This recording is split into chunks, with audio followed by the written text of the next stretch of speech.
पद्धत. जपानी. हा म्हैस वाटके जपानी म्हणायचं 4 सूत्री म्हणायचं. 4 सूत्रे. हा चारही बाजूचं डिवायडेशन अंतर केलं तर एक मिळतं, असे म्हणजे 4 सूत्री लागेल.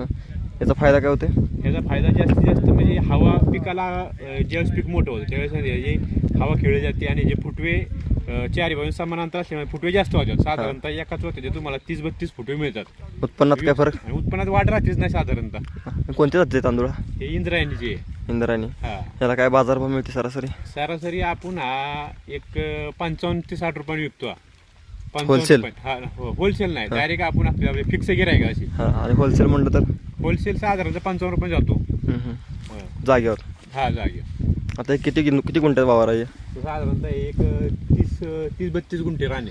हे गुंठे. हा. त्यात किती होईल भात तुम्हाला सरासरी? साधारणतः दरवर्षी मला इथं एक 26-27 पोतं भात होतो. 26-27 गुणिले किती? 26 पोतं भात होतो. त्याला किती गुणिले?